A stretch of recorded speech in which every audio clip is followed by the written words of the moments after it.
Hi everybody, welcome to a new tutorial on character animation in React 3 Fiber.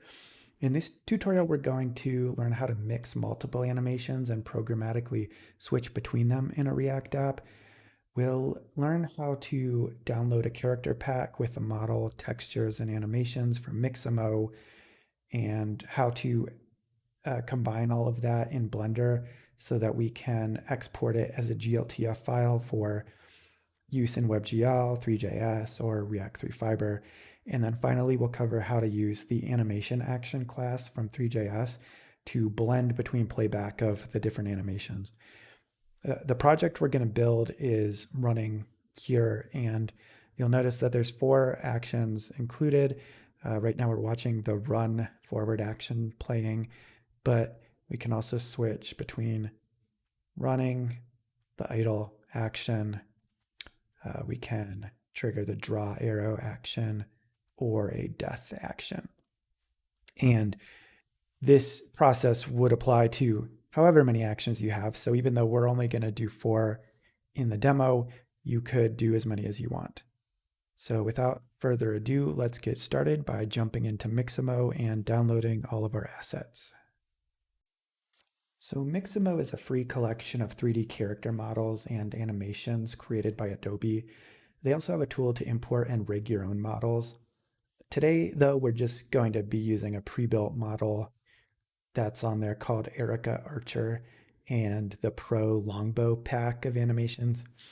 The way Mixamo is organized is it's split up into characters and animations. So I usually start by browsing the characters tab and finding my character first. So we'll select Erica Archer here and then select to use this character. We'll get a preview of the character doing a T-pose, but no animations applied yet.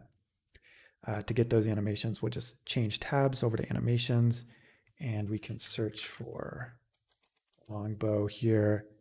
And then the first result should be this Pro Longbow pack. You'll notice it says that contains 39 animations. You can download them all separately, but it's going to be a lot easier for us to import them if we just select the Pro Longbow pack here. So that'll take a second to load, and then once it does, it'll start playing a preview of all the animations. When you see that, you're ready to download it. So go ahead and hit download, and then download that to a directory somewhere on your computer that you'll be able to find later in Blender. And that's it. So now we pop on over to Blender and create a new scene. You can use the general template, and once you're in there, you can hit A and then delete to delete all of the default stuff. Now we're ready to import the character that we got from Mixamo. So just go to the File menu, Import FBX, and then navigate to wherever it is that you downloaded your Mixamo character. You'll also need to extract the zip file that you get. And once you do that, you'll end up with a directory that looks like this. If you used the same pack as me, you'll get exactly the same directory. So you'll want to look at all the files in there and sort by size. Find the one that's the biggest. That's going to be named erica_archer.fbx. This is the file that has all of the geometry and meshes and textures in it. The other ones only have animation data. So we need to start with this one here. And we'll also want to go to the armature settings and select automatic bone orientation. This used to be necessary. I'm not sure if you need it for every character, but I found that checking this resolves some problems that you run into sometimes with the animation. So I always check it, and it seems to work. Once you've done that, you can hit Import FBX. And if everything went okay, you should see a T-pose version of your character. It's untextured right now, but that's only because we have viewport shading on.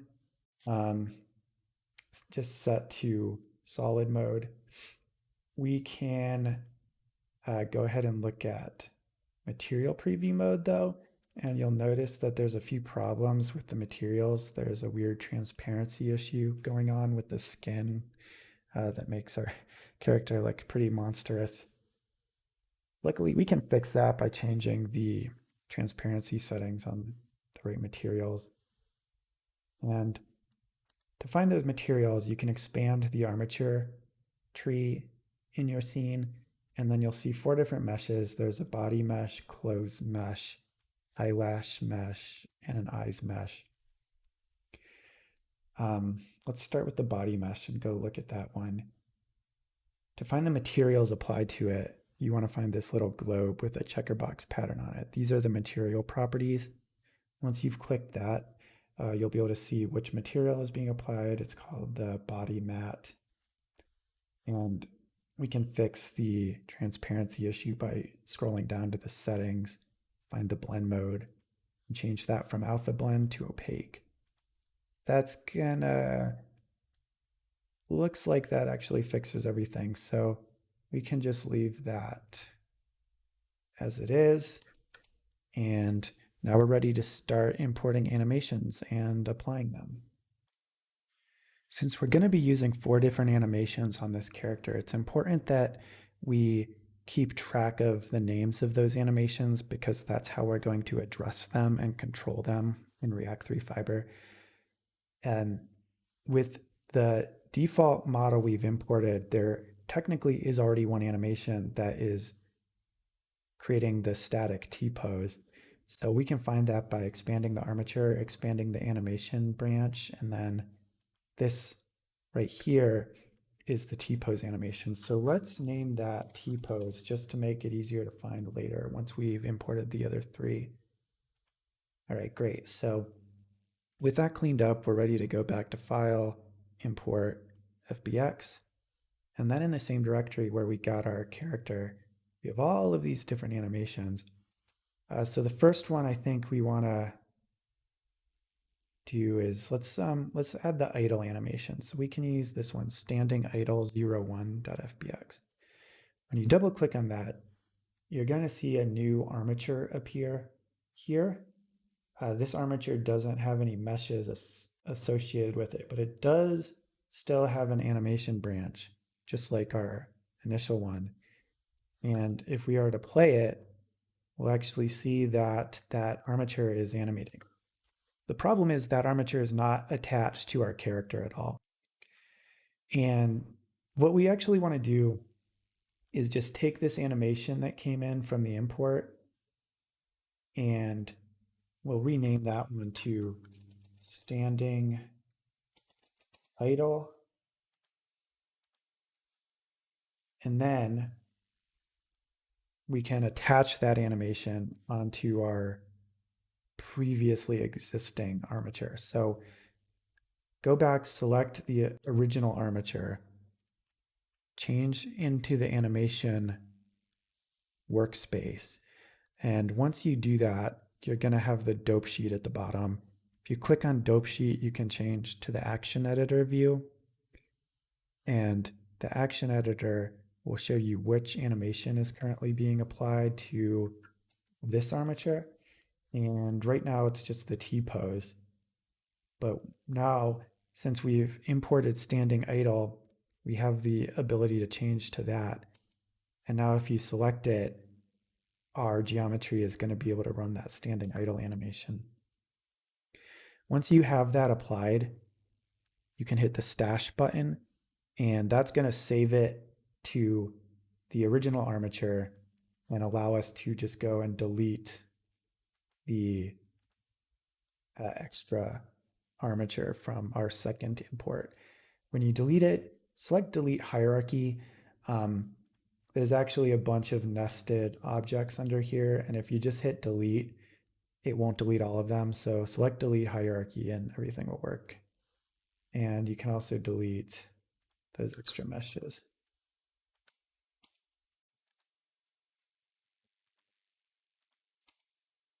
And now, even though you've deleted that extra stuff, we still have our standing idle animation. And we also still have our T-pose animation. You'll notice why it was a good idea to rename that T-pose animation before, because otherwise you would see that long, crazy name that is really hard to remember. All right, so we have 2 already. So we need to do 3 more.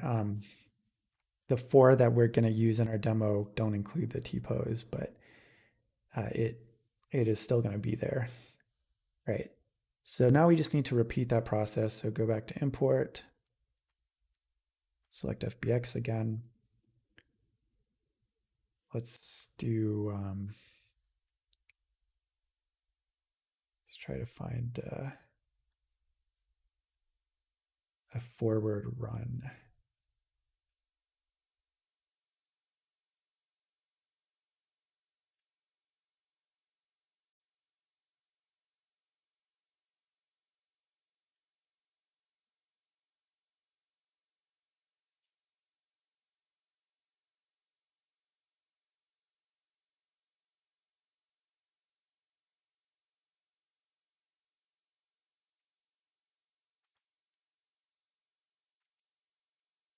So here's standing run forward. Let's use that one. You'll notice that it works in the same way as the other ones. You get the armature, but it's not attached. So just repeat the process from before. Expand the armature, find the animation, rename to run forward. Select the original armature, choose run forward, stash, and then delete hierarchy on the other one. Can go back here. And there we go.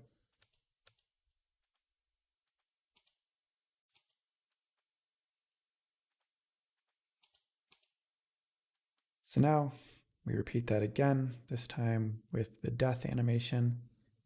So once again, import FBX.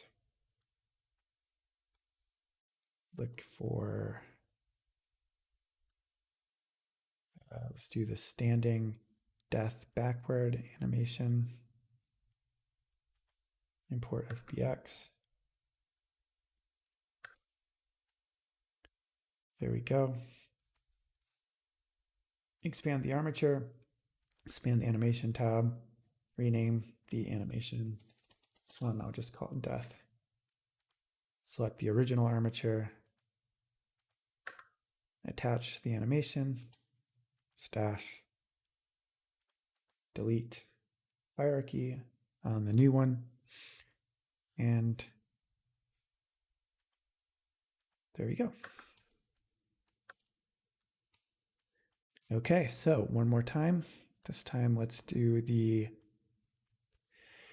I think we did the draw the bow animation. So I think that one's called standing draw arrow.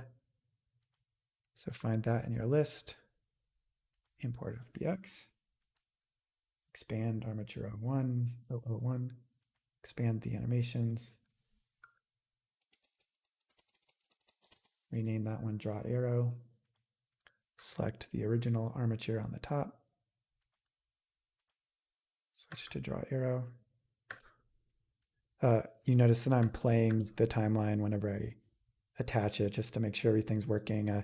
You can either hit this play button down here to play the animation timeline, or you can also use the hotkey, which is the space bar, to start and stop it.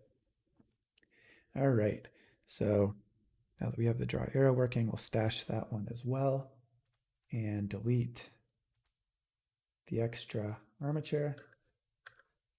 And now we're good to go. We have all 4 animations. We can switch between them all.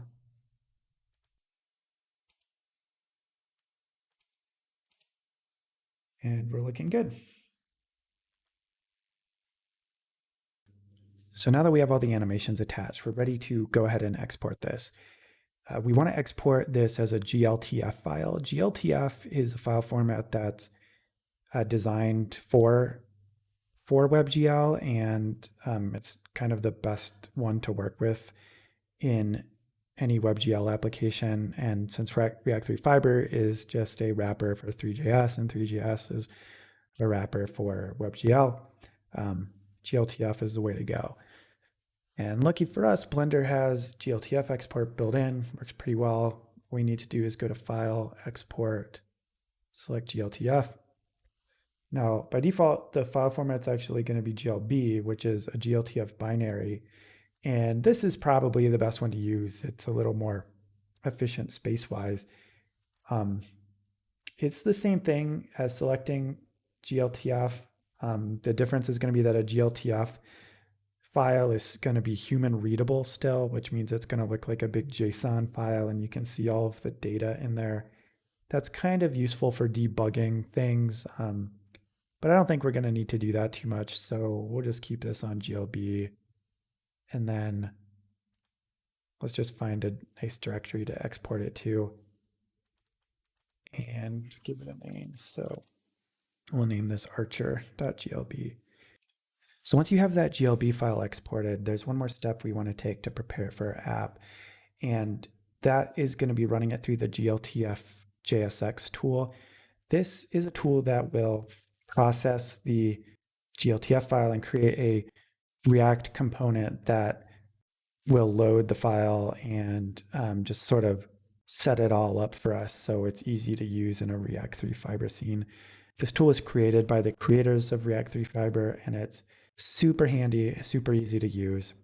The only thing that you need to use it is to have Node installed on your computer. If you don't already have Node installed, I'll link a set of directions for doing that. But once you do have Node installed, all you need to do is navigate to the directory where you exported your model, your .glb file to. You can check and make sure it's in here with the ls command. There's my GLB, it's called archer.glb. And now I can run the GLTF JSX tool, GLTF JSX tool with this command npx gltf JSX, and then the name of the GLB file. So run that. It just takes a couple of seconds. It will actually install the tool for you from the internet,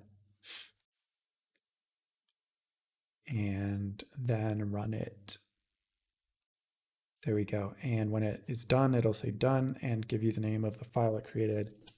We check that same directory. There's now this archer.js file.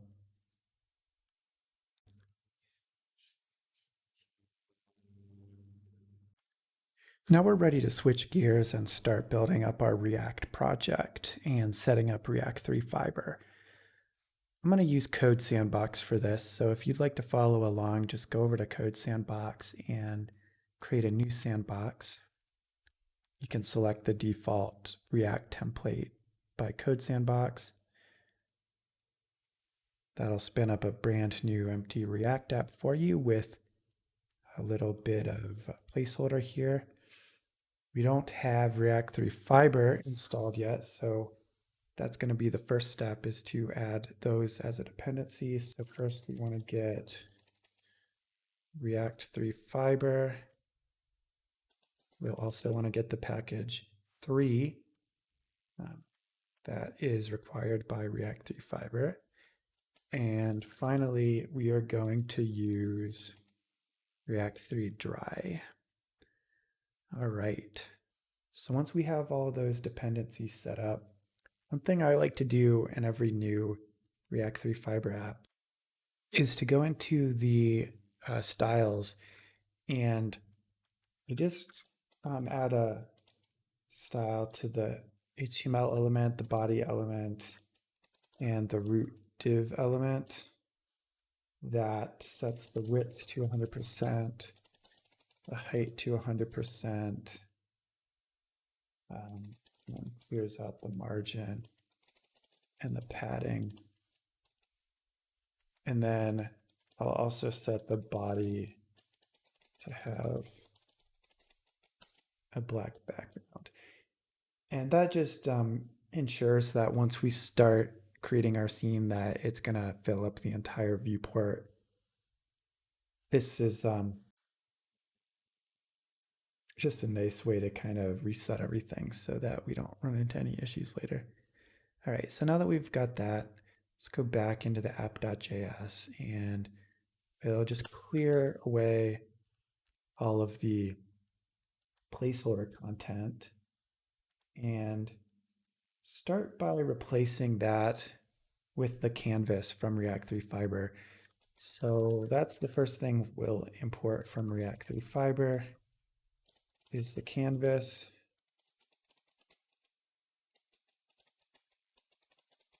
This is a component, of course, so we can return that instead of a div or a normal HTML element. Oops, got a typo there, fix that. All right, so now that's our root level component for our scene. Once we have that, we're really kind of ready to go ahead and import our model. So there's two files we need to import. Remember, we need to import the GLB file, and then we also need to import the component that was generated by gltfjsx. So let's start by importing the GLB file into the public directory.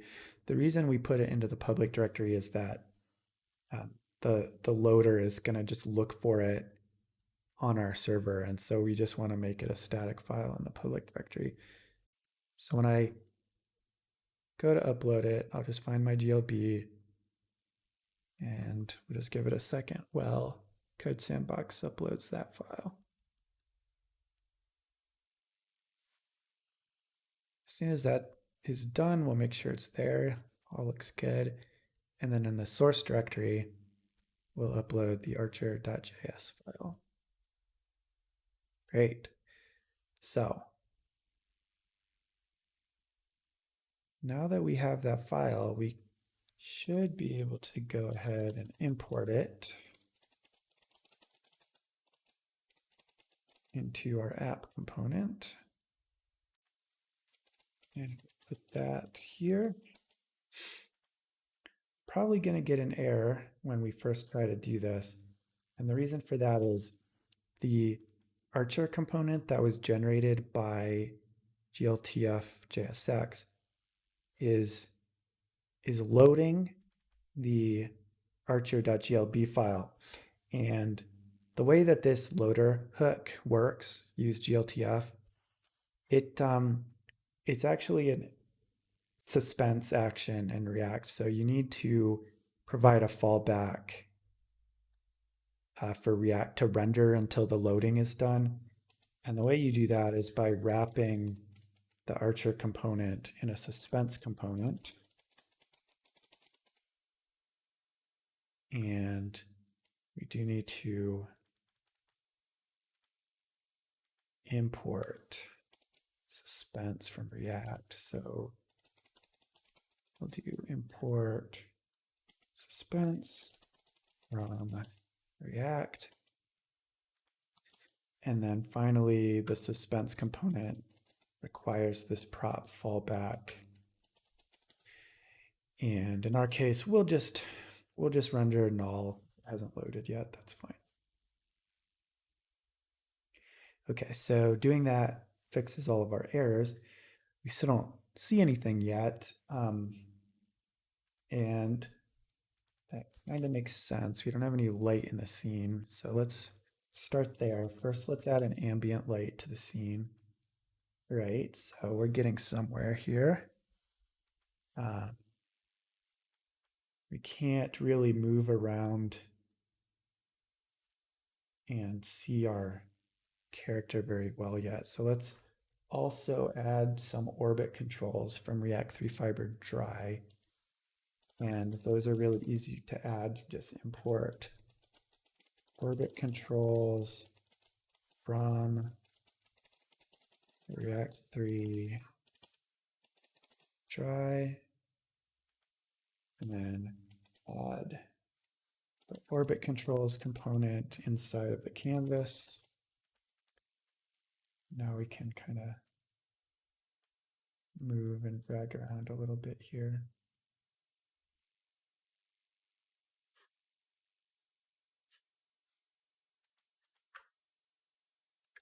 Add a couple more lights.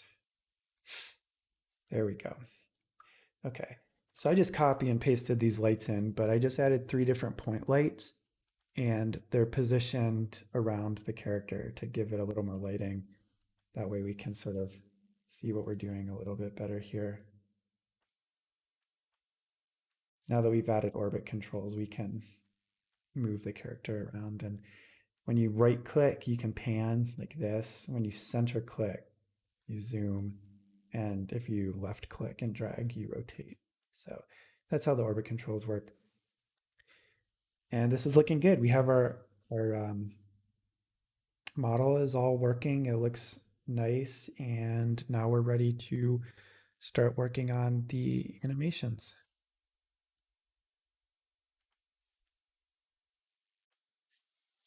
All right, so to start playing our first animation, we need to switch over to the archer.js component that we generated earlier and take a look at it.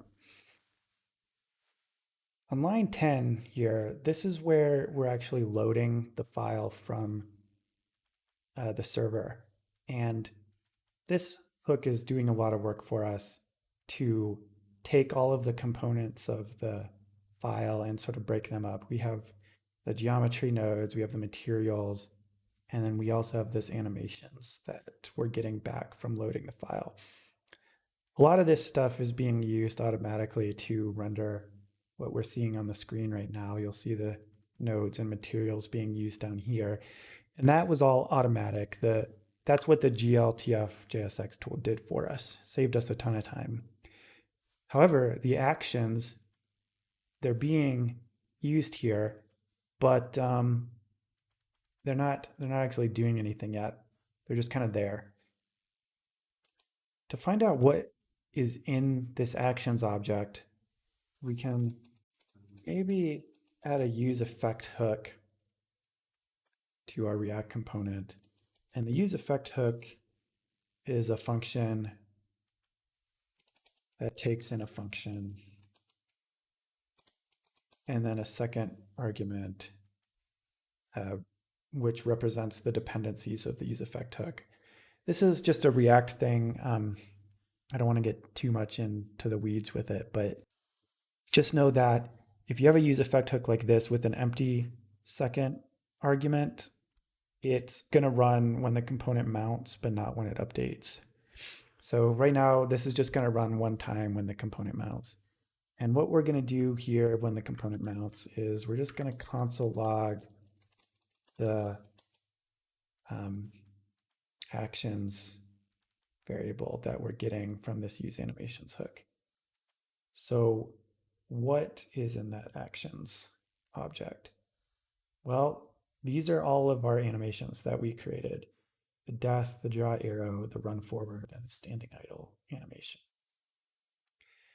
That's really important because this is how we're going to be able to play animations and even how we're going to be able to switch between them and blend between them. So the simplest thing that we can do first would be to just play one of these. So let's start by playing, let's say the death animation. So since we have access to this actions object, the way to get that is to just do actions.death, as you'll notice that actions is an object with these keys. And then we can call the play method. We save that, refresh.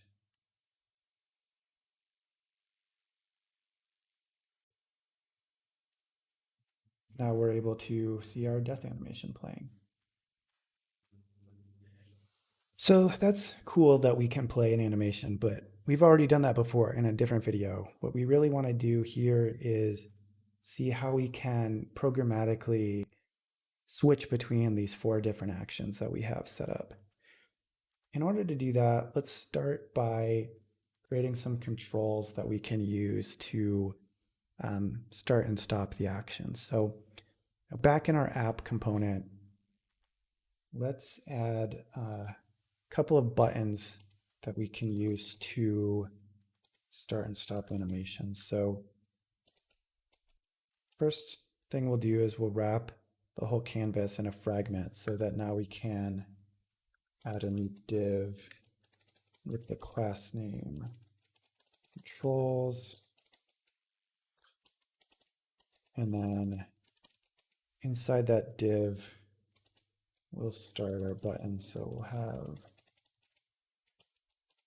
a button here. It's going to run a function. For now, we'll just put an empty function in there. And for this one, run forward.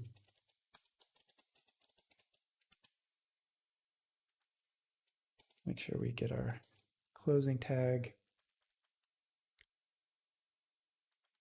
And then let's make 3 more of those. One for the death animation, one for draw arrow, and one for the idle animation. Okay. All right. So now that we have those buttons, we need some way to have them set the right animation and pass it into our Archer component. To do that, we're going to add a useState hook in React, which is just a way to keep track of some piece of state. And in our case, the state is which animation we want to have playing. And we'll use the hook like this. So we'll say const action set action equals useState. And then for the default, we can do our standing idle animation. And now that we have this state, we're going to want to pass it into the Archer component. So let's start here by creating a prop called action. We're sending in the value of this state hook. So now this is going to be available as the prop action on the Archer component. So now if we go in here, I want to make sure that we have action there as the prop. And finally, we want to remove this hard-coded action name and replace it with the square brackets and then the name of our action here. So then once we do that, what we're doing in effect is calling play on whatever this value is. So if we were to change this to run forward and reset it, now that's going to be the action.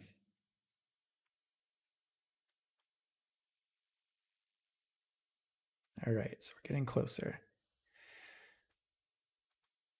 I'm going to remove this console log because that tends to slow things down a bit.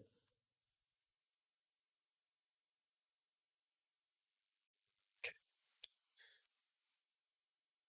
So you'll notice that there's a little yellow squiggly line here under the second argument to the useEffect hook, and that's warning us about an issue. The way this is written right now, it wouldn't refresh when the action prop changes. So we need to add action, and then we also need to add the actions value, because even though that's not going to update, if it did, this could become out of date, and we actually want this useEffect hook to rerun if the value of either of these two variables change. All right. So now that we have that, we can go and try to hook up our buttons. So what we want our buttons to do is change the value of action to be the new animation that we want playing. So what we want to do is call set action, and then we call that with the name of the animation that we want to play. And we'll do that for all of these.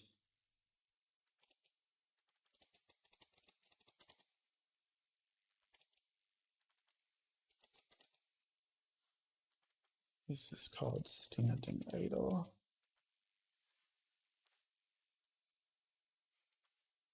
And then we can refresh. And then let's see what happens when we try our buttons. Oh, interesting.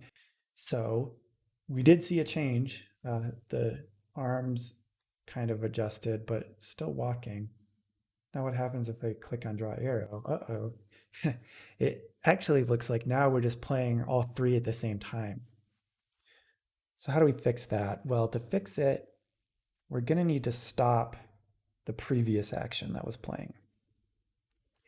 And the best way to do that is probably to use a pretty common hook in React called the use previous hook. And I'm not going to type all of this in from scratch, but take a look at this in the code sandbox to see how it's working.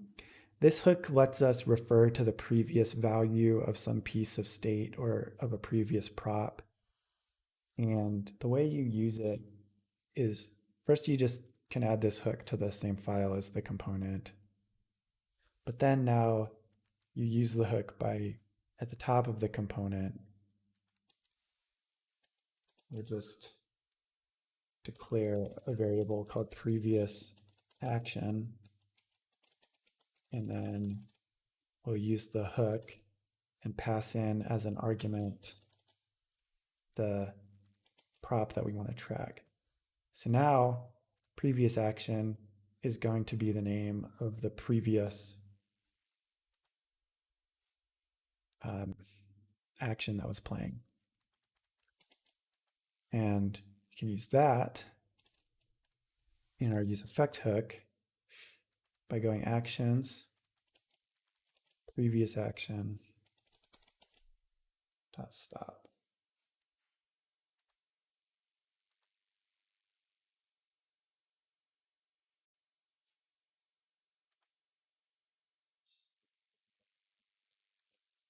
Okay, so when we do that, we actually get an error, cannot read properties of undefined. And the reason for that is the first time the app loads, there is no previous action yet. So before we call this, we need to check that value. And if that exists, then we want to call stop. We always want to call play, but we only want to call stop if previous action already exists. So now if we refresh, we're starting with the default of running forward, but we click idle. Very cool. So now we're able to switch between all the actions. You'll notice though that it's a bit jumpy. Like when you switch, it just kind of immediately transitions to the first frame of the next action. This is where we start to get into blending with the animation mixer. We're not going to go too deep into this, but I'll show you how to do a very simple fade in and fade out of the two actions. And that makes things just look a little bit cleaner. To do that, it's as simple as before we call stop on the same action, we can call this other method fade out. And then as an argument, we put in the number of the time in seconds that we want the fade out to take. So if we do 0.2, that's 0.2 seconds. And then can also, after we call play on the action, do the same thing, but instead do fade in. So that's going to fade out the first action and then fade in the new action. And we have a yellow line again because now that we're referring to the previous action value within the use effect hook, we need to put that in our list of dependencies here. All right. So now that we have all of that working, let's see what happens.